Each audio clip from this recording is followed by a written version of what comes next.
Hello all, Sunday special chicken കറിയാണ്. അപ്പോൾ chicken കറി വേഗം തയ്യാറാക്കുകയാണ്. ചിക്കൻ മാഗ്നേറ്റ് ചെയ്ത് വെച്ചിട്ടുണ്ടായിരുന്നു. ഒരു ഉരുളി അടുപ്പത്ത് വെച്ച് പാൻ ചൂടായപ്പോൾ അത് വറുക്കാനായിട്ട് എടുത്ത് വെച്ചിട്ടുണ്ടായിരുന്നു. അത് വറുത്ത് കോരിയിട്ടുണ്ട്. അതേ വെളിച്ചെണ്ണയിൽ തന്നെ കുറച്ച് കറിവേപ്പില ഇട്ടിട്ട് ചെറിയുള്ളി വഴറ്റി കൊടുക്കുന്നുണ്ട്. ചെറിയുള്ളിയിലാണ് നമ്മൾ കറി തയ്യാറാക്കുന്നത്. നല്ല കിടു ടേസ്റ്റാണ് കേട്ടോ. അപ്പോൾ ചെറിയുള്ളി ഒന്ന് ബ്രൗൺ കളറായി വന്നപ്പോൾ നമുക്ക് ഇതിനകത്തോട്ട് ഒരു സവാള ചേർത്ത് കൊടുക്കുന്നുണ്ട്. പച്ചമുളകും കൂടി ഇട്ട് കൊടുത്തിട്ടുണ്ട് കേട്ടോ. ഇനി ഇതിനകത്തോട്ട് ഒരു തക്കാളി അരിഞ്ഞതും കൂടി ചേർത്ത് കൊടുക്കുന്നുണ്ട്. അതും കൂടി നല്ലോണം ഒന്ന് മിക്സ് ചെയ്തെടുക്കാം. ഇനി ഇതിനകത്തോട്ട് ഇഞ്ചി വെളുത്തുള്ളി പച്ചമുളകിൻ്റെ പേസ്റ്റാണ് കേട്ടോ. അത് ഒരു 1.25 ടീസ്പൂണോളം ആഡ് ചെയ്തിട്ടുണ്ട്.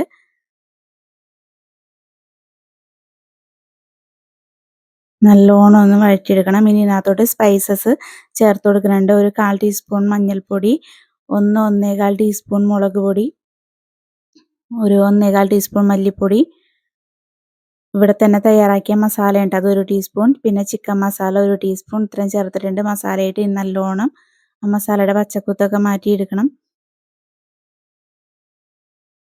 ഇനി ഇതിനകത്തോട്ട് ചിക്കൻ്റെ സ്റ്റോക്കാണ് കേട്ടോ ഒഴിച്ചു കൊടുക്കുന്നത്.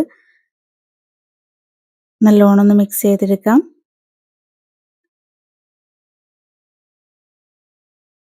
ഇനി ഇതിനകത്തോട്ട് ഗ്രേവിക്ക് ആവശ്യമായ വെള്ളം അത് എത്രയാണോ അത് ചേർത്ത് കൊടുക്കാം കേട്ടോ. ഞാൻ ചിക്കൻ മാഗ്നേറ്റ് ചെയ്ത പാത്രം കഴുകിയാണ് ഇതിനകത്തോട്ട് ഒഴിച്ചത് കേട്ടോ. ഇനി ആവശ്യത്തിനുള്ള ഉപ്പ് ചേർത്ത് കൊടുക്കുന്നുണ്ട്. പിന്നെ കറിവേപ്പില അതൊരു വികാരം ആയതുകൊണ്ട് ഞാൻ ഇടയ്ക്കിടയ്ക്ക് നിറച്ചിട്ട് കൊടുക്കും കേട്ടോ. ഇനി നല്ലോണം ഇളക്കി മിക്സ് ചെയ്യുക. തിളച്ച് വരട്ടെ. തിളച്ച് വരുമ്പോൾ ചിക്കൻ പീസസ് ആഡ് ചെയ്ത് കൊടുക്കണം. നല്ലോണം ഇളക്കി മിക്സ് ചെയ്യുക. മണം കൊണ്ടൊരു രക്ഷയില്ല കേട്ടോ. നല്ല കിടു ടേസ്റ്റാണ്. നല്ല ചെറിയുള്ളിയിൽ കറി വെക്കണതാണ് എപ്പോഴും കറിക്ക് ടേസ്റ്റ് കേട്ടോ. അപ്പോൾ ഇതാ നല്ലോണം ഒന്ന് തിളച്ച് മസാലയൊക്കെ ഒന്ന് പിടിച്ച് വരണുണ്ട് കേട്ടോ. എണ്ണയൊക്കെ തെളിഞ്ഞ്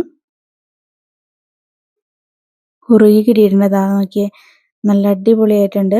ഇത് നമുക്ക് ചപ്പാത്തിയുടെ കൂടെയോ പുട്ടിൻ്റെ കൂടെയോ ചോറിൻ്റെ കൂടെയോ ഇടിയപ്പത്തിൻ്റെ കൂടെ എന്തിൻ്റെ കൂടെ വേണമെങ്കിലും നമുക്ക് പെയർ ചെയ്യാം. ഒന്നും കൂടെ ഒന്ന് മൂടി വെച്ച് നല്ല എണ്ണയൊക്കെ തെളിഞ്ഞ് വന്ന രീതിക്ക് ആക്കിയെടുക്കണം. നല്ല കുറുകിയ ഗ്രേവി, എണ്ണയൊക്കെ തെളിഞ്ഞ് വന്നിട്ടുണ്ട്.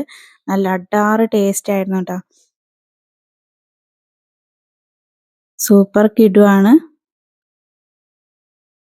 ഞാനപ്പോൾ ഇത് ചോറിൻ്റെ കൂടെയായിട്ടാണ് കഴിച്ചത്. അപ്പോൾ ഇനി ലാസ്റ്റ് ഒരു പരിപാടി എന്ന് വെച്ച് കഴിഞ്ഞാൽ ഇതിൻ്റെ മുകളിലോട്ട് കറിവേപ്പില അത് എത്രയാണോ ഇഷ്ടത്തിന് നമുക്ക് ഇട്ട് കൊടുക്കാം.